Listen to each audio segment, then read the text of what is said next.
السلام علیکم ورحمت الله وبرکاته.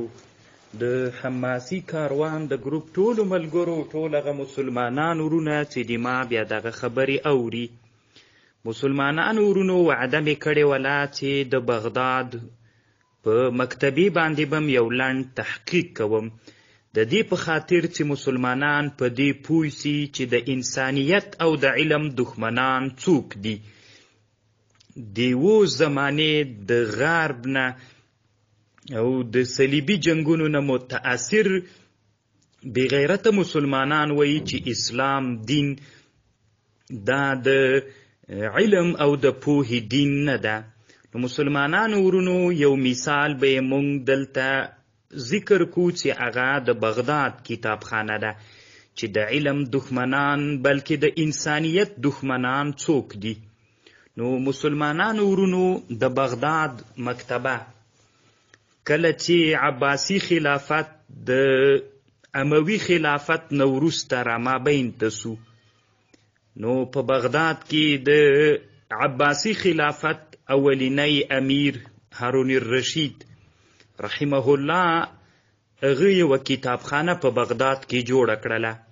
دغه کتابخانې ابتدایي مؤسس دی او دا کتابخانه ورځ تر بلې نه د ترقۍ حالت کې وله.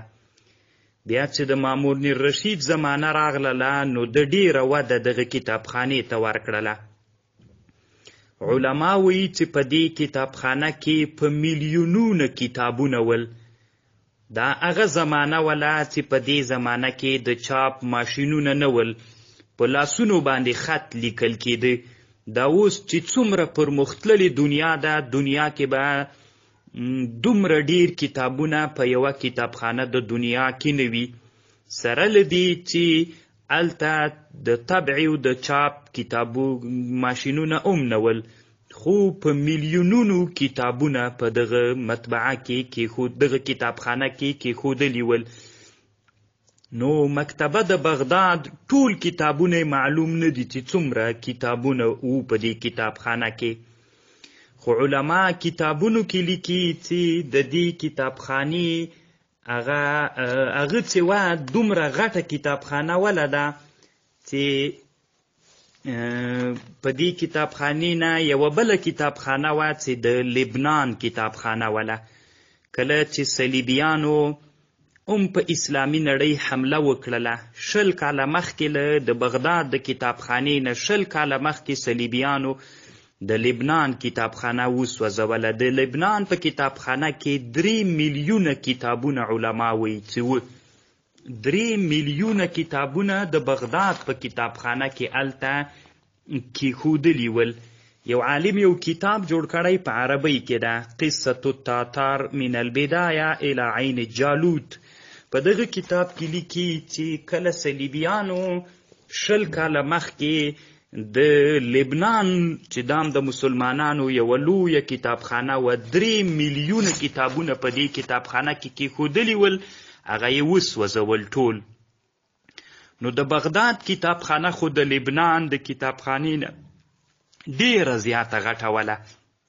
نو چې هلته 3 میلیونه ول، دلته خو تر حده ډیر کتابونه ول، په میلیونونو کتابونه په دې مطبعه کې ول.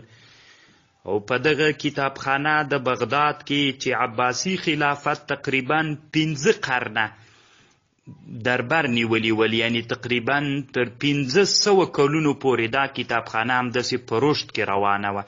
1500 کاله د دې کتابخانې ته کار سوی و، او دې کتابخانې کې ډیرې زیاتې کوټې موجودې وي.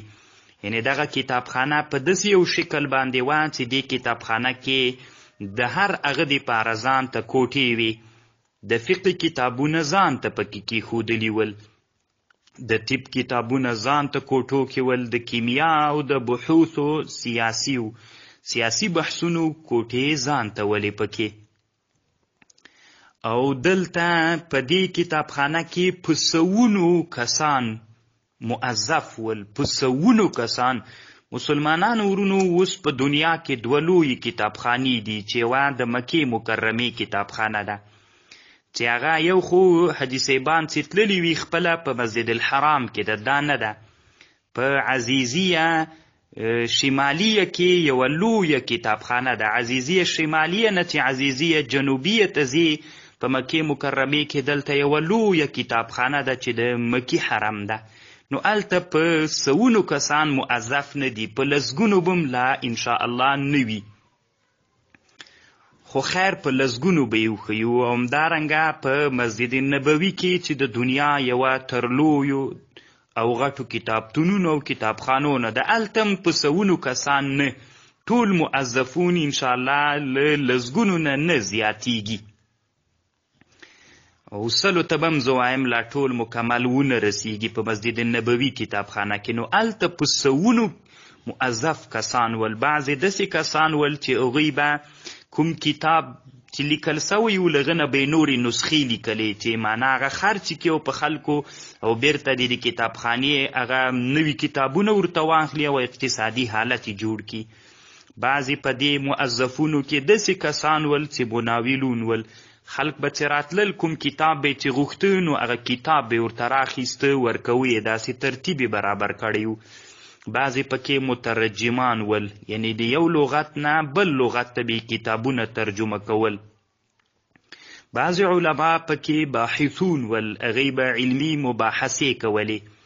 او هلته پکې غرفې ولې، کوټې ولې، د علم دپاره خاص وې، د تدریس دپاره خاص کوټې وې، د نداوت العلمیه د مجلسي بحثونو علمونو دپاره ځان ته کوټې ولې.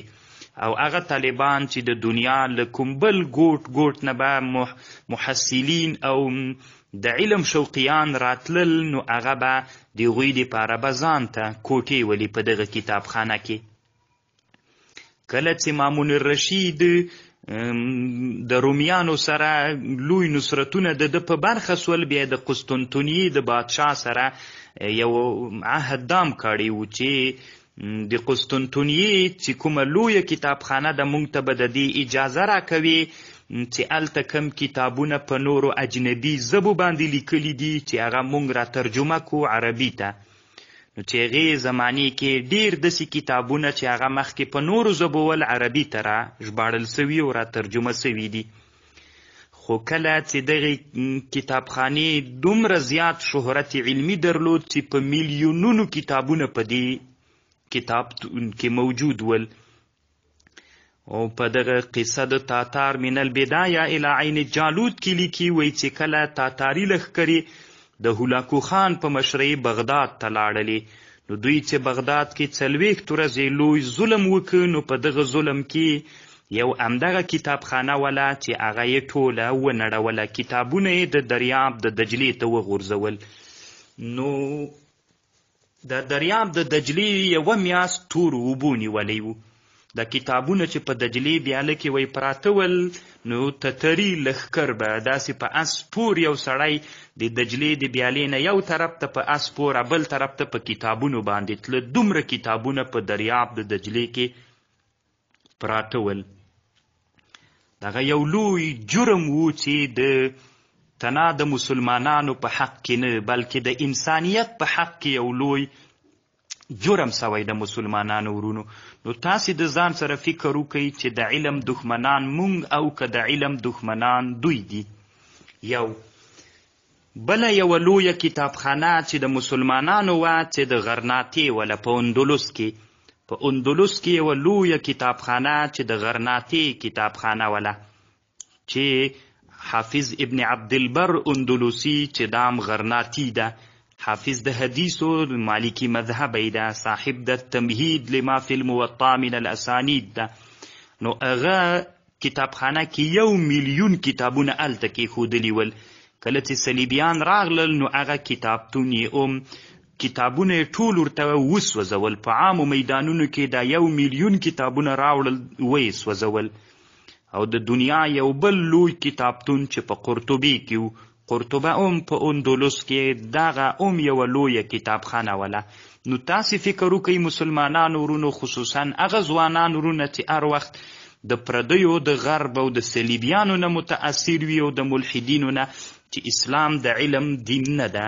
نو چې هغه زمانه کې د مونږ په یوه کتابخانه کې 1 میلیون، په بل کې 3 او په بل کې دومره ډیر چې تعداد یې ټول نه ده معلوم، دومره زیات کتابونه پکې کېښودلي ول. کله چې 19 میلادي قرن کې یعنې 19 میلادي کې چې اوس خو 2021 زتي شروع ده، نو هلته 19 میلادي قرن کې چې کله صلیبیان په اسلامي نړۍ باندې حمله وکړله، نو دغه صلیبیانو بیا یوه هوښیاري وکړه چې کتابونه یې ونه سوځول، غلا یې کړل او په ډېرو قیمتي پیسو یې واخیستل. دغه د اوس زمانې مسلمانانو ته یو پیغور ده چې زموږ د اسلام کتابونه چې نن ډېر مخطوطات دي هغه په اروپا او په برلین او جرمني کې دي. نو مسلمانانو ورونو دغه زموږ د غلوی کتابتون او د لوی کتابخانې د بغداد حال و. حسبنا الله و نعم الوکیل. نو الله پاک د موږ داسې مسلمانان وګرځوي چې بیا د علم شوق را سره پیدا سي، او الحمدلله د علم شوق مسته ده.